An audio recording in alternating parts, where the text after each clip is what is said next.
కృష్ణానది ప్రాజెక్టులపై ప్రజలకు వాస్తవాలు తెలియాల్సి ఉందన్నారు తెలంగాణ సీఎం రేవంత్ రెడ్డి. పాలమూరు, కాళేశ్వరం రెండు ప్రాజెక్టులోనూ కేసీఆర్ ఒకే తరహా మోసం చేశారని మండిపడ్డారు. తెలంగాణకు రావాల్సిన నీటి హక్కుల కోసం పోరాడతామని స్పష్టం చేశారు. అధ్యక్ష, ఈ సమావేశంలో ఈ రోజు కృష్ణా జలాలపై చర్చ మేము అడిగింది కాదు. ఈ రోజు ఏదైతే చర్చ పెద్దలు ఉత్తమ్ కుమార్ రెడ్డి గారి సభలో ఇంత సారాంశాన్ని ఈ రోజు ప్రస్తావించింది. మేము సభ పెట్టండి, కృష్ణానది జలాల మీద చర్చ చేద్దామని మేము అనలేదు అధ్యక్ష. ప్రతిపక్ష నాయకుడు చంద్రశేఖరరావు గారు మాజీ ముఖ్యమంత్రిగా వారి పార్టీ కార్యాలయంలో పత్రికా సమావేశాన్ని పెట్టడమే కాకుండా టీఆర్ఎస్ ఎల్పీ సమావేశాన్ని, బీఆర్ఎస్ ఎల్పీ సమావేశాన్ని పెట్టి ఎంపీలను, ఎమ్మెల్సీలను, ఎమ్మెల్యేలను పిలిచి కృష్ణానది జలాల మీద తెలంగాణకు నష్టం జరుగుతుంది, కృష్ణానది జలాల మీద మనం మాట్లాడాల్సింది ఉంది, మనం పోట్లాడాల్సింది ఉంది, దీన్ని ప్రాతిపదికన తెలంగాణలో రేపటి నుంచి మనము కార్యాచరణ తీసుకోబోతున్నామని వారు ప్రస్తావించారు అధ్యక్ష. అంత కష్టపడి ఒక కొలిక్కు పట్టుకొచ్చి 811 టీఎంసీల్లో నికరంగా మాకు 555 వస్తాయి. ఒకవేళ బ్రిజేష్ కుమార్ ట్రిబ్యునల్ ప్రకారం 1005 టీఎంసీలు అందుబాటులో ఉంటే 763 టీఎంసీలు వస్తాయని కేంద్ర ప్రభుత్వం దగ్గర, అపెక్స్ కౌన్సిల్ దగ్గర, అదేవిధంగా సుప్రీంకోర్టులో ట్రిబ్యునల్లో మేము వాదిస్తుంటే మీరు తెలంగాణ నీటి హక్కులను ఆంధ్రప్రదేశ్కు తాకట్టు పెట్టిరని అబద్ధపు ప్రచారాలు చేసి ప్రతిసారి ఈ అంశం మీద తప్పుడు ప్రచారాన్ని ఎప్పుడైతే మేము ఈ అంశాలన్నిటినీ ఎప్పుడైతే పెద్దలు ఉత్తమ్ కుమార్ రెడ్డి గారు వీటన్నిటిని కాగితాలను తీసి కొన్ని కాగితాలు ఆఫీసులో లేకపోతే రకరకాల దగ్గర ఉన్న కాగితాలు అన్నిటిని కూడా జమ చేసి ఒక క్రొనాలజీ డెవలప్ చేసి ఒక థీసిస్ బుక్ లాగా తయారు చేసి వివరాలు అన్నిటిని పొందుపరిచిన తర్వాత వాళ్ళకి అర్థమైపోయింది, వాళ్ళ బండారం బయటపడ్డది, నిజాలు ఎట్లయినా బయటికి వస్తాయి. ఉత్తమ్ కుమార్ రెడ్డి గారి నిజాలు బయట పెట్టే లోపలనే, నిజం గడపదాపే లోపల అబద్ధాన్ని ఊరంతా తిప్పాలని చంద్రశేఖరరావు గారు, హరీష్ రావు గారు బయలుదేరి మేము కృష్ణానది జలాలలో అన్యాయం జరుగుతుంది, బహిరంగ సభలు పెడతామని అన్నారు అధ్యక్ష. అందుకే బహిరంగంగా ఎందుక ముఖాముఖి మమ్మల్ని నిలదీయి, ఒకవేళ మీకు అంత మోజుండి మా బట్టలు ఊడదీసినా సరే రాండి చూడండి అని చెప్పి వాళ్ళకు ఆహ్వానించి సభకు పిలిచినాం అధ్యక్ష. సభకు రాకుండా పోయి ఈరోజు తెలంగాణకి రకంగా అన్యాయం చేసి, ఈ తెలంగాణకు జరిగిన అన్యాయంలో ఈరోజు కేటాయించిన జీవోల వివరాలు కూడా ఈరోజు నా దగ్గర ఉన్నాయి అధ్యక్ష. 20లో మళ్ళీ బంగారం లాంటి అవకాశం వచ్చి కొత్త మంత్రి వచ్చినప్పుడు, కొత్త ముఖ్యమంత్రి వచ్చినప్పుడు ఒకవేళ చంద్రబాబు నాయుడు గారి ముందర మాట్లాడడానికి నీకు భయం అయి ఉండొచ్చు, ఎందుకంటే నీ పాత యజమాని కాబట్టి. పాత యజమానిని చూడంగానే అంతకుముందు అతని దగ్గర పనిచేసిన కొంచెం కడుపులు ఎక్కడో బుగులు ఉంటుంది. యజమాని ఎదురుగా నిలబడి పొటాపొటిగా మాట్లాడాలంటే కొన్నిసార్లు కొంచెం నర్వస్ అయిపోతాం. 2016లో చంద్రబాబు నాయుడు ముందర నిలబడి మాట్లాడడానికి చంద్రశేఖరరావు గారికి ఒకవేళ భయం ఉంటే, జగన్మోహన్ రెడ్డి గారు మొదటిసారి ముఖ్యమంత్రి, వయసులో నీకంటే చిన్నోడు, అనుభవంలో నీకంటే చిన్నోడు, జగన్మోహన్ రెడ్డి గారి ముందరన్నా నువ్వు గట్టిగా మాట్లాడి మనకు రావాల్సిన హక్కులను తీసుకురావాల్సి ఉండే కదా అధ్యక్ష. అది కూడా చేయకుండా 2020లో శాశ్వతంగా ఈరోజు బ్రిజేష్ ట్రిబ్యునల్ తేల్చే వరకు 299 మాకు చాలు అని చెప్పి ఈరోజు గుదిబండ రాసి ఇచ్చిన డాక్యుమెంట్ అధ్యక్ష. ప్రతి సందర్భంలో జూరాల నుంచి మార్చమని ఎవ్వరు చెప్పలే అధ్యక్ష. మొట్టమొదట మంజూరు చేసినప్పుడు ఉమ్మడి రాష్ట్రంలో జూరాల నుంచే 70 టీఎంసీల నీళ్లు ఎత్తి 10 లక్షల ఎకరాలకు 7 లక్షల ఎకరాలు మహబూబ్ నగర్లో, 3 లక్షల ఎకరాలు రంగారెడ్డి జిల్లాలో, కొంత నల్గొండ జిల్లాలో ఇవ్వాలని చెప్పి ఆనాడు 70 టీఎంసీలకు 2013లో ఇచ్చిన జీవో కానీ 2014లో చంద్రశేఖరరావు గారు వచ్చినాక సర్వేకి ఇచ్చినాక దాన్ని 2 టీఎంసీలు కాదు 2.8 టీఎంసీలు 25 నుంచి 28 రోజులలో ఎత్తిపోసుకుంటే మనకి 70 టీఎంసీలు వస్తాయని నువ్వు అపాయింట్ చేసిన కన్సల్టెంట్ ఇచ్చిండు.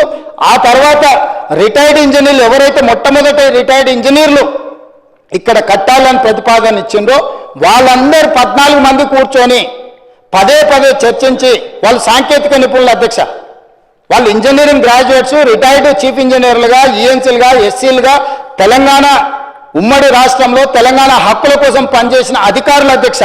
అధికారులందరూ కలిసి ఇట్లా కట్టండి అని చెబితే దాన్ని అట్లా కట్టకుండా చంద్రశేఖరరావు గారు సింపుల్గా దీన్ని శ్రీశైలం మార్చండి అధ్యక్ష. గేమ్ అంతా పంపులు, లిఫ్టులు అధ్యక్ష, ఏం లేదు. సేమ్ అదే ఫార్ములా, డిట్టో ఫార్ములా. ఏం అంటే అసలు ఒక్క ఇంచు కూడా మార్చలేదు అధ్యక్ష. ఆయన ఏమన్నా మారిండానో లేకపోతే నేను మామూలుగా సినిమాలలో అతడి సినిమాలు ఉంటుంది, ఓ పాపులర్ మర్డర్ జరుగుతుంది, లీడర్ వాడు పైనుంచి ఎవడో కాలుస్తాడు, సిబిఐ ఆఫీసర్ వస్తాడు ఎంక్వైరీకి, వాడు అన్నీ చూస్తాడు, అధికారులకు ఎవరికి అర్థం కాదు, జైలుకు పోతాడు, ఒక ఓల్డ్ క్రిమినల్ని పట్టుకుంటాడు. ఇట్లా హత్య జరిగింది, ఎవరు చేస్తూ ఉండొచ్చు నీకు తెలుసు కదా, ఇట్లాంటి హత్యలు ఎట్లా ఎవడు ఉంటాడు అంటే క్రైమ్లో ఒక ప్యాటర్న్ ఉంటుంది అధ్యక్ష. ప్రతి నేరగాడికి నేరం చేయడానికి ఒక విధానం ఉంటుంది అధ్యక్ష. అంటే జేబులు కొట్టేవాడికి కానీ, మెడలో చైన్లు ఎత్తుకపోయేటోడు కానీ, లేకపోతే చాకు చూపించి బెదిరించేటోడు కానీ, దారి దోపిడీ చేసేటోని కానీ, ఇట్లా ప్రాజెక్టుల అంచనాలు పెంచి దోసుకునేటోని కూడా ఒక ప్యాటర్న్ ఆఫ్ ఒక ప్యాటర్న్ ఉంటుంది అధ్యక్ష దోపిడీకి. ఎగ్జాక్ట్గా గోదావరిలో ఏ దోపిడీ జరిగిందో అక్కడ పేరు తుమ్మిడిహెట్టి, ఇక్కడ జూరాల, అక్కడ పేరు మేడిగడ్డ, ఇక్కడ శ్రీశైలం. అక్కడ పంపులు లిఫ్టులు 3, ఇక్కడ 3 పంపులు లిఫ్టులు కాస్త 5 అయినాయి అధ్యక్ష. దాని వివరాలు కూడా మీకు చెప్తా. తన హక్కులను కాల రాయాలి అని ఒక తప్పుడు కాగితం తయారు చేసి స్పెషల్ చీఫ్ సెక్రటరీ ప్లానింగ్ డిపార్ట్మెంట్కి ఒక లేఖ రాసింది అధ్యక్ష. నేను ఇప్పుడు మిమ్మల్ని అడుగుతున్నా అధ్యక్ష, ఇది వాస్తవం, ఇది అబద్ధం. ఈ అబద్ధం కాగితం మీద సమావేశం జరిగితే, ఈ సమావేశంలో 2015లో సమావేశం జరిగితే కృష్ణా రివర్ మేనేజ్మెంట్ బోర్డును మిగతా వాళ్ళని పిలిచి కేంద్ర ప్రభుత్వం ఒక సమావేశాన్ని ఏర్పాటు చేసింది. ఆ సమావేశంలో నీళ్ళకు సంబంధించిన విషయాలు చర్చకు వచ్చినప్పుడు ఆ చర్చలో వాళ్ళు మాట్లాడి సంతకాలు పెట్టి వచ్చింది అధ్యక్ష. 299 చాలు అని సంతకం పెట్టింది అధ్యక్ష. మొట్టమొదట తెలంగాణ ప్రజల మీద మరణ శాసనము రాసింది చంద్రశేఖరరావు గారు, హరీష్ రావు గారు. 21 సంవత్సరాలైనా ట్రిబ్యునల్ ఏ రాష్ట్రానికి ఎన్ని నీళ్ళని ఇవ్వాలనో, ఏ రాష్ట్రం ఎన్ని నీళ్లు వాడుకోవాలనో, ఏ రకంగా నీటి పంపకాలు జరగాలనో తేల్చలేదు అని అంటే 21 సంవత్సరాలు నడిచిన కేసులు రాబోయే 20 సంవత్సరాలు నడవదనే గ్యారంటీ ఎవరని చెప్పగలరా అధ్యక్ష? ఎన్ని సంవత్సరాలు పడుతుందో తెలియని దానికి లింకు పెట్టి తెలంగాణ నీటి హక్కులను శాశ్వతంగా తాకట్టు పెట్టి 10 సంవత్సరాలు ఆంధ్రప్రదేశ్ 4.47 టీఎంసీల కెపాసిటీతోనే కృష్ణా నుంచి అక్రమంగా నీళ్లు తరలించడాన్ని ఉన్నదాన్ని 13.37 టీఎంసీల నీళ్లు తరలించడానికి నీ 10 ఏళ్లలో నిర్వాహకం చేసి ఈరోజు చేసిన నిర్వాహకానికి నీకు ప్రజలు విధించిన శిక్షకు కొంతకాలమైన మౌనంగా ఉండాలి కదా అధ్యక్ష. ఉల్టా చోర్ కోత్వాల్కు డాటా అని నిన్న సాంబశివరావు గారు చెప్తుండే, ఇది ఒక అంకం అధ్యక్ష. నువ్వు ఆనాడు వైఎస్ జగన్మోహన్ రెడ్డి గారిని నీ ఇంటికి పిలిచి పంచపక్ష ప్రమాణాలు పెట్టి Rayalaseema lift irrigation per day 3 టీఎంసీకి టెండర్లు ఇచ్చి కాంట్రాక్టులు ఇచ్చి కమిషన్లు కొట్టి భుజం తట్టి వెన్ను తట్టి నువ్వు ప్రోత్సహిస్తే నేను చంద్రబాబు నాయుడు గారి మీద కేంద్ర ప్రభుత్వం మీద ఒత్తిడి తెచ్చి రాయలసీమ లిఫ్ట్ ఇరిగేషన్ ఆపిచ్చిన అధ్యక్ష. నా చరిత్ర ఇది, నీ నీతి గది. ఇవాళ నేను సూటిగా చెప్పదలుచుకునే వేదిక మీద నుంచి 2 రాష్ట్రాల మధ్యలో మంచి వాతావరణం ఉండాలని ఇప్పటి వరకు నేను సాధించిన విజయాన్ని కూడా నేను చెప్పుకోలేదు అధ్యక్ష. సూటిగా చంద్రబాబు నాయుడు గారికి విజ్ఞప్తి చేసిన నేను, రాయలసీమ లిఫ్ట్ ఇరిగేషన్ మీరు ఆపితే మేము ఏదైనా విషయాల మీద చర్చకు వస్తాము, లేకపోతే మీతో చర్చించడానికి అవకాశం లేదు. మొట్టమొదట 3 టీఎంసీల పర్ డే అక్రమంగా నిర్మిస్తున్న రాయలసీమ లిఫ్ట్ ఇరిగేషన్ పనులను మీరు ఆపండి అని మేము వారిని క్లోజ్డ్ రూమ్లో అడిగితే మా మీద గౌరవంతో రాయలసీమ లిఫ్ట్ ఇరిగేషన్ ఆపేషన్ అధ్యక్ష. మీరు ఈరోజు నిజ నిర్ధారణ కమిటీని సభ నుంచి పంపించండి. ఇవాళ జూరాల నుంచి అక్కడికి మార్చడం వల్ల జూరాల మన ప్రాజెక్ట్, కర్ణాటక నుంచి వచ్చే కృష్ణా జలాలు, భీమా జలాలు మొదట జూరాలనే వస్తాయి. వచ్చినట్టే ఇటే తెచ్చుకుంటే ఎవరు వస్తారో చూస్తా. జగన్మోహన్ రెడ్డి వస్తాడా, చంద్రబాబు నాయుడు గారు వస్తారా, నరేంద్ర మోడీ వస్తాడా ఆపడానికి నేను కూడా చూస్తా అధ్యక్ష.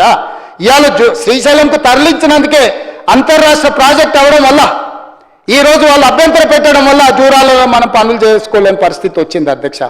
అనుమతి ఇచ్చిండ్రా, సరే, అనుమతి ఇవ్వకపోతే జూరాల నుంచే నీళ్లు తెచ్చుకుంటాం, ఎవరో చడ్డుకుంటారో నేను చూస్తా అధ్యక్ష.